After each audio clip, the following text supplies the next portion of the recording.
Үшінші есепте бізде мынандай анықталмаған интеграл берілген. Есептің шарты бойынша біз x тең тангенс тетта алмастыруын жасау арқылы бұл анықталмаған интегралдың мынау интегралға тең болатындығын не істеуіміз керек? Көрсетуіміз керек. Сонымен бізде x тең тангенс тетта.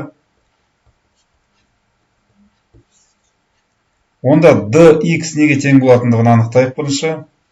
dx бізде d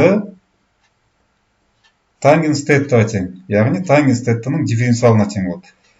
Функцияның дифференциалын табу үшін біз функцияның туындысын тауып, қасына d теттаны не істейміз? Көбейтіп жазамыз. Бұл тең болады. Тангенстің туындысы 1 бөлінген косинус квадрат теттаға тең. d тетта. Сонымен біз dx-тің орнына 1 бөлінген косинус квадрат тетта, d теттаны не істейді екенбіз? Қояды екенбіз. Арғай 1 минус x квадраттың орнына не қоямыз? 1 минус x квадрат бізде тең болады 1 минус тангенс квадрат теттаға.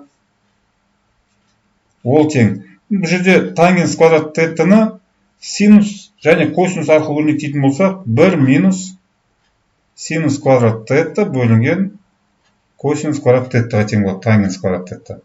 Негізгі тригонометриялық формулалар бойынша. Ортақ бөлімге келтірсек, 1-ді косинус квадрат тетта бөлінген косинус квадрат тетта деп жазатын болсақ, онда біз бұл өрнекті косинус квадрат тетта алынған синус квадрат тетта бөлінген косинус квадрат тетта түрінде жаза аламыз.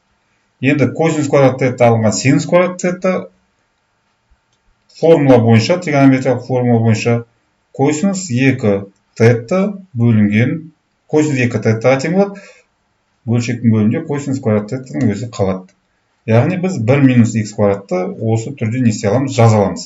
Енді 1 қосылған x квадраттың квадратын өрнектеп алайық. 1 қосылған x квадраттың квадраты. Ол тең 1 қосылған x-ның орнына тангенс теттаны қоятын болсақ, тангенс теттаның квадраты, соның квадраты. Арғай, тригонометрияның негізгі формулалары бойынша 1 қосылған тангенс квадрат тетта ол 1 бөлінген косинус квадрат теттаға тең болады. Осының квадраты бар. Бұл 1 бөлінген косинус 4 дәрежелі тетта деп не істеуімізге болады? Жазуымызға болады. Сонымен біз керекті өрнектердің бәрін не істеп алдық? Керекті x-терді тетта арқылы өрнектеп алдық. Енді орнына қоямыз. Сонымен бізде мынау интеграл тең болады 1 минус x квадраттың орнына косинус 2 тетта бөлінген косинус квадрат теттаны қоямыз.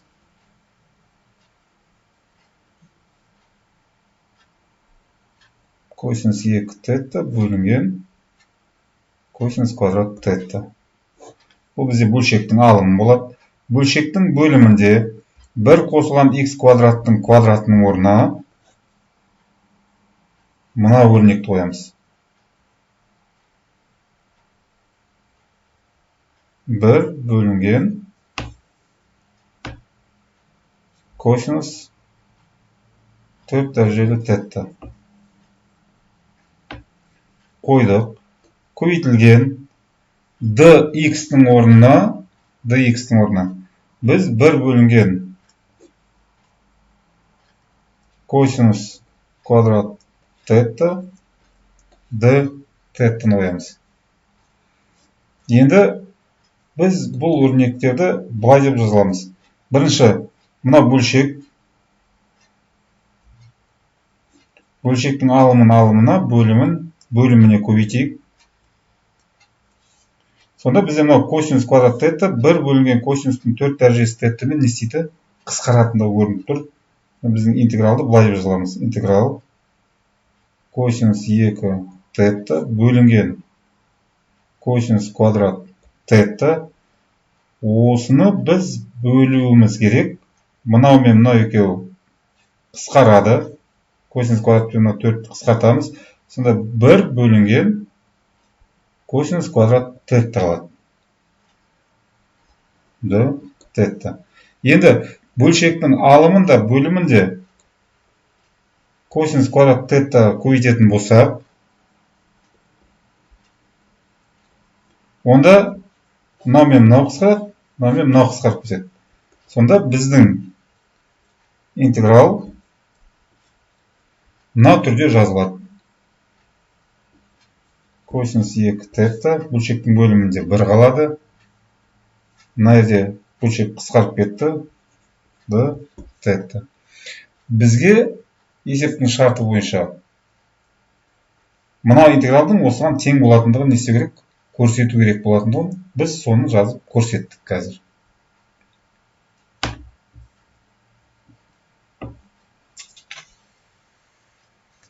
Енді екінші пунктте бізде берілген интеграл, анықталған интегралды есептеу керек. Мына интегралды есептеу керек. Біз жаңа мынау функцияның алмастыру жасау арқылы қандай алмастыру жасауға болатындығын көрдік. Енді біз былай істейік. Шеткі мүшелерін, шеткі мәндерін не істейміз? Интегралдың шектерін есептейміз неге тең болатын. Яғни тура мынау интеграл болып тұр ғой. X бізде тангенс теттаға тең. X-тен тангенс тетта алмастыруын жасаса, бізде бұл интеграл косинус 2 тетта д теттаға тең болады. Енді біз шеткі нүктелерін істеуіміз керек, табуымыз керек. Сонымен x 0-ге тең болған кезде тетта неге тең болатындығын табу үшін тангенс теттаны 0-ге теңестіреміз. Бұдан тетта 0-ге тең болатындығы шығады. Яғни мына жерге 0 деп қоямыз. Ары x 1-ге тең болған кезде тангенс тетта бізде 1-ге тең. Тангенс тетта 1-ге тең болса, онда арк тангенс 1, ол бізде пи бөлінген 4-ге тең болатындығын білеміз. Яғни жоғарғы шегіне біз пи бөлінген 4 қояр екенбіз. Енді біз мына интегралға тең екенін көрсеттік. Осыны есептеп неге тең болатындығын анықтаймыз.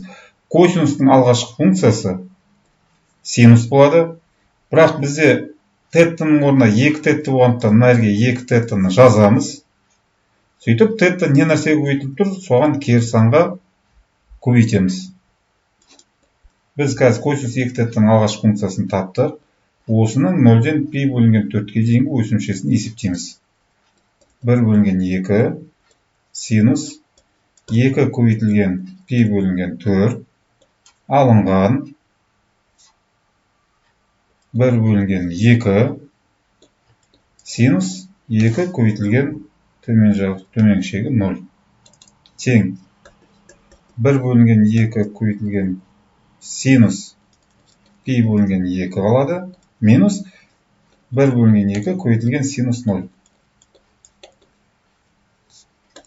тең синус пи бөлінген 2-де, яғни синус 90 градуста 1-ге тең